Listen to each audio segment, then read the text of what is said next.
Let's move to the second panel. Let me invite Patrick, Simeon, Alexandre, Sellier, and Jean-Philippe Bernard from John Deere. So welcome to the three of you. So maybe a very short introduction, if at least a lot of us know you quite well. But let's start with Patrick.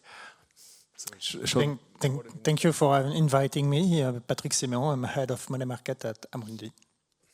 Alexandre. Thank you, François. Hi, everyone. Alexandre Sellier, investment liquidity sales for BNY Investments. Thank you, François. Jean-Philippe Bernard, John Deere Cash Management. I represent the corporate side. Okay, so maybe let's start with you, Patrick. And so if you need to move the slide so you have the device there. So maybe could you help us in a bit setting the scene? And I've mentioned the ECB, and I know that you are quite, let's say, familiar to this economic presentation, but what do you think about the current situation where we have increased the rate in Europe? I don't know if it was a good timing, as I said. What about the US? Because we know that in the US also we expect 1 or 2 hikes in the interest rates. So could you just a bit set the scene and where we stand and what are the priorities for Amundi? At least it's a good news for money market funds. We are going to increase the return and investors as well. So I think that for the ECB it's a question of credibility. The ECB feels the second round effect of inflation on wages and services, and for trying to gain credibility, the ECB had to increase its official rate. The market is expecting another hike. The timing is quite difficult to anticipate because the ECB is data dependent. Maybe in July, more probably in September, the ECB will have to adjust again. And of course, the goal of the ECB is to show that while increasing its official rates, the purpose is to maintain long-term rates at a sustainable level for European economies which are highly indebted. So it's a question of credibility, and then we will see how things will develop. Not sure that the good news we have in terms of the resolution of the conflict will materialize, really. And as regards the Federal Reserve, we don't expect to see the Federal Reserve move pretty soon. Probably Mr. Walsh will be happy to maintain rates at their level, while stating that at least without hiking its rates, it's already an accommodative stance for the Federal Reserve to put the rates at this level, while considering the inflation in the US, which is much higher there. Okay, so maybe we talk about tokenization. So these days we talk a lot about the TMMF. Maybe Alexandre, a question for you, but also for Patrick. I don't know which one would like to start. But we know recently we learned from IMFA that a recent survey said that more than 90% of their members, so the let's say International Money Market Fund Association in London, the AAA funds, were considering carefully the tokenized money market funds. So let's continue after the deposit, the money market funds. So we'd like to address that. So where are you with your respective institution? Maybe you want to start, Patrick, and so explain. Thank you. Alexandre to comment. We are in a test and learn mode, of course. Beyond the proof of concept, we have begun to tokenize the share of money market funds. Luxembourg domiciled money market fund in November. The subscriptions have been made by our partner, CACEIS Bank, who is involved in the tokenization process. And we've got, we are very happy to announce that Ant International has subscribed recently 2 shares of another Luxembourg domicile money market fund, one in US dollar and one in euro, native shares of tokenized money market funds on the blockchain Ethereum. So actors of the blockchain ecosystem are eager to place some cash in an instrument that brings some stability, predictability of the performance. And of course, the difficulty while considering tokenized assets are the AML and KYC processes that are quite long and difficult to automate, to put in smart contracts. But of course, as I mentioned it, we are beyond the proof of concept, as actors of the blockchain ecosystem are quite eager to get a remuneration which is impossible through stable instruments, which are stable coins. So if you look at the tokenized assets market, it's still small, $30 billion, while stable coins are at $300 billion, and crypto assets at $2.5 trillion. So actors in the crypto asset ecosystem want to get an instruments with a high level of capital preservation, providing a return. And we think at Amundi, with our partner Caseis, that this is also a new distribution mode through a new technology, bringing, like Phoebe mentioned it, instant payment, instantaneity. For our customer, for example, they can access to the instantly to the information on the blockchain. This is very transparent and immediate. So, and we are going to provide the possibility of our customers to purchase tokenized shares of money market fund in stablecoin pretty soon. Okay, in different currencies, because the stable accounts are mainly in US dollar, but it will be also in euro and US dollar as well. Okay. Also using the stablecoin developed by Crédit Agricole Group, the Euro XT. Okay, Alexandre, what is the position of BNY?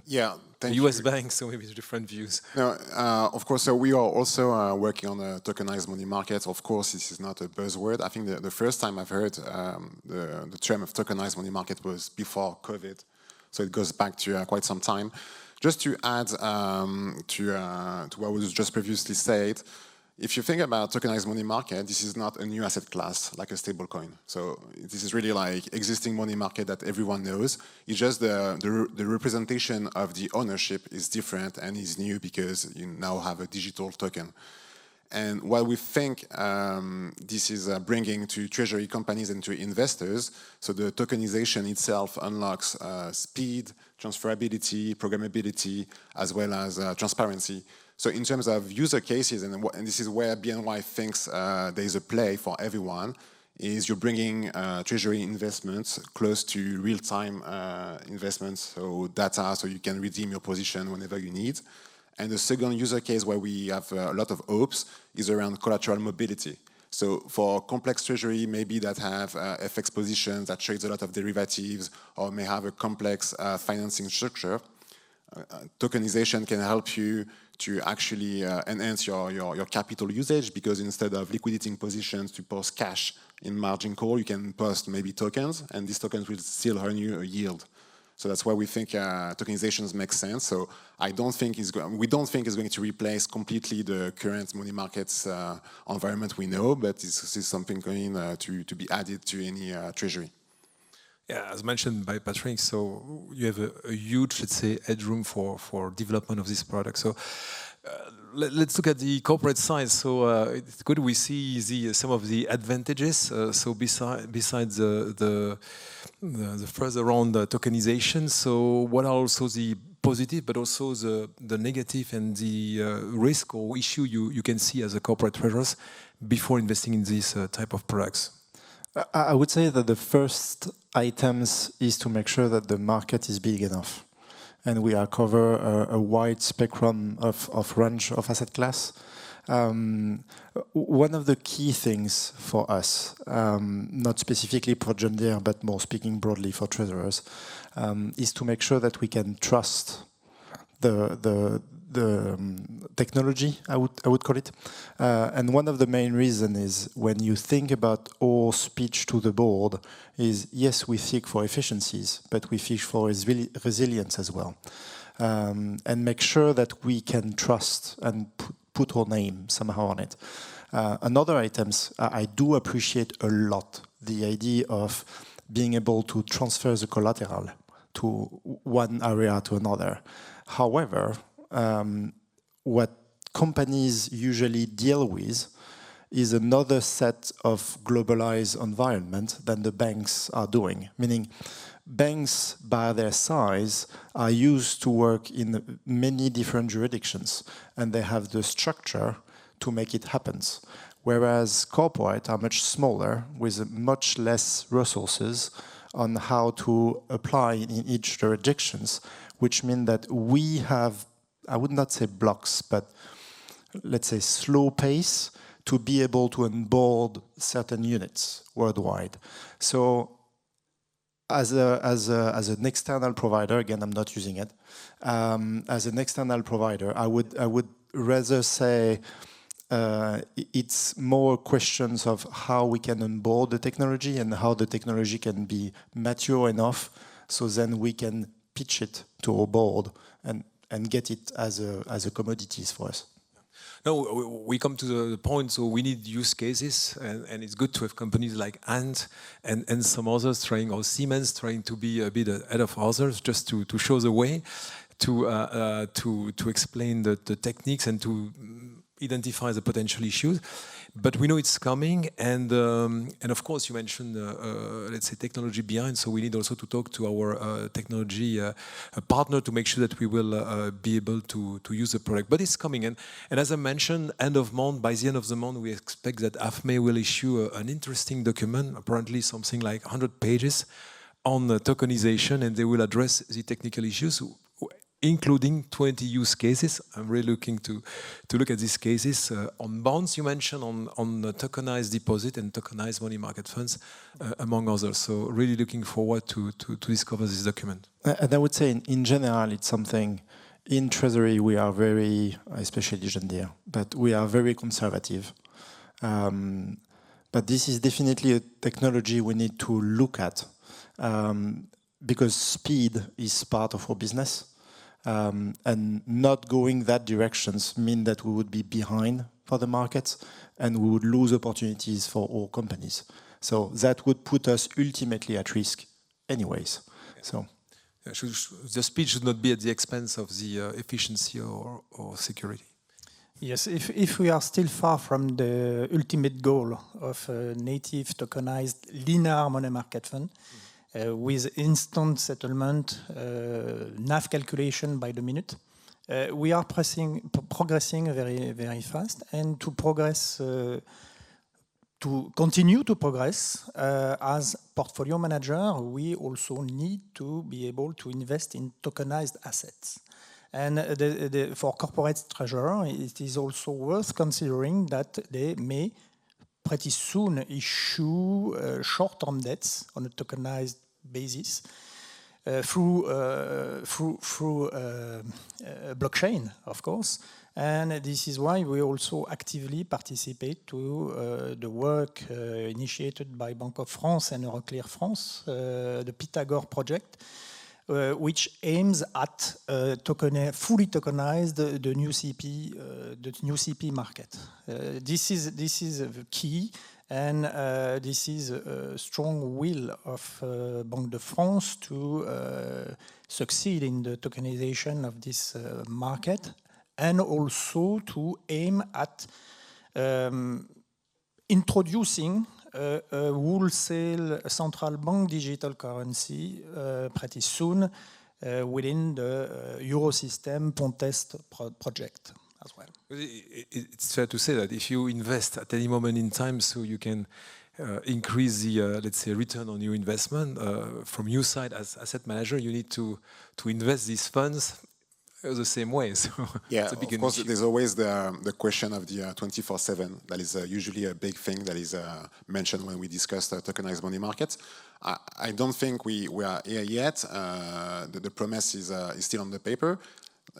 Products like tokenized bonds or tokenized CPs are going to help this. But also, what I think is going to be important with tokenized money market is the importance of automation within treasuries. So I know some portals are already offering the tool to be able to automate, and then there will be upstream work with TMS and all this kind of infrastructure to help you. Basically, I wouldn't get rid of this part of the business, but there will be like so much automation that it will be on time and you wouldn't be able to see it, and or you will just get the yield out of it. So also this is where we think there is some developments to be done.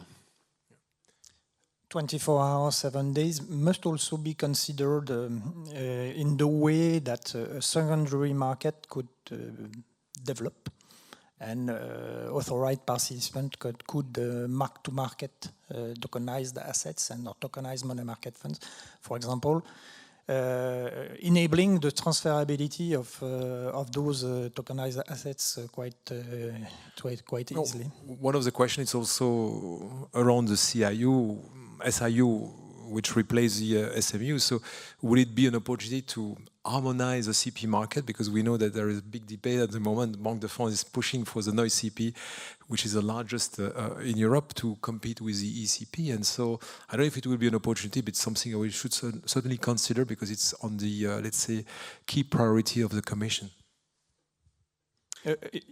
Again, it's a question of interoperability between blockchain. This has to be organized between the different issuers. We must avoid the same fragmentation we have in Europe with multiple CSDs. There are more than 30 different CSDs in Europe, which is quite burdensome when you consider the transferability of assets off-chain. So this is the reason also why the ECB is considering through the APIA project the harmonization and the organization of this infrastructure. This new infrastructure has to be organized as well. Yeah. Because we're still behind. I don't know if you have any comment on that. No, it's just like a general comment is when we look at the market right now as an external user, I would call corporates. You see the blockchain, you see the euro digital, you see the coins, you see the tokens, you see AI and the capacity of computing fast. The way the market operates for the past 20 to 40 years would be drastically different in 5 to 10 years. And for example, right now, when you raise some debt, TMTNs or whatever, you go through a book runner. Do you need a book runner tomorrow? You have blockchain, so do you? The market would significantly change, and that's where I would always strongly advise treasurer not necessarily to use the technology, but stay really up to date to the technology, because we are going through a profound change. Maybe a final question, unless you have other comment, but a final question. So I'm still surprised that some customers are still not using money market funds, so they do not see the virtues of money market funds. So when we look at the return, when we look, depending if it's highly rated, but the rating, the diversification, when you have a huge pile of cash and limitation from your policies, there are a lot of benefits. So the daily liquidity, which remain one of the key elements for us, or the key criterion. What could you say just to try to convince some of the members to consider, before tokenization, at least using money market funds? I can say a few words. Go ahead. Yeah, thank you. And just to tie it back to the past questions, indeed, so tokenization is mostly an operational framework or an operational enhancement, and it shouldn't change the underlying assets or the strategy of the fund. And when we come back to money markets, as you mentioned, there's the yield, obviously, that everyone is looking at, but the liquidity component, the diversification, the credit management are things that, in my opinion, are way too much of the time is not really regarded as much as they should. And I would suggest to treasurers and investors in general that the only product that actually embedded these all 4 components are money markets. So I think that's something that everyone Treasury should have in their toolbox. Jean-Philippe, you are heavy users. Yeah, but of I money would market say funds. I remember a BNY lunch a year ago, and we were asking the same questions, and the main feedback was not necessarily about the product itself, was about the board acceptance. And what I would get from it is it's really important to, let's say, educate about risk, about appetite, risk appetite in general, and be able, even before mentioning money market funds or any market tool, to really go through the governance standpoint and try to understand what is our risk appetite, where do we want to place our funds, what's your strategy, and then based on the strategy as a treasurer to bring options and solutions, and then bring the money market funds. Because when you don't know what money market funds is about or how it's managed, then it's easily misperceived as a weird money market funds things where you feel risk where there is none. Not none, limited. So manage. Thank you very much. So I think as a treasury word, we need to educate. Yeah, no, I totally agree. And so education on tokenization too, because it's another layer of complexity. And so it's good to have a few pioneers, but we need to explain to the management that tokenization is not an additional risk. No, I totally agree. So education is quite important. It's also one of our roles at the Treasury Association. Regulation could be also an issue because we've heard from the new commission that DJ FISMA that money market fund will again come back with potentially some reform and some additional gateway, reserve, liquidity, let's say, provision. I don't think it's good because we are already quite far in terms of provision, so we should not take new provision at the expense of the return or, let's say, with the risk of the concentration of the player. But after the UK, let's say, reform, I don't know where we stand, by the way, maybe you have some information. The risk is to have a new reform of money market funds. No, this risk has disappeared. We will not have a reopening of the EU money market fund regulation, which is a very, very good news. What we've got from ESMA. It was not, but we've heard that they will try to reopen. What we have recently got from the ESMA is that they have set guidelines asking national competent authorities to advise portfolio manager to set weekly liquid assets at a little higher level than required by the initial EU money market fund regulation. So 20% for variable net asset value funds and 40% for LVNAV money market funds, which is in line with what the industry wanted to obtain, and at least not the reopening of the EU money market fund regulation. So it's quite good news, and those guidelines are set to respond to level of liquidity deemed sufficient to adapt to strains of liquidity in extreme scenarios. And despite that, these gateways, this liquidity constraints, so are you still, Alexandre, performing or overperforming bank deposits?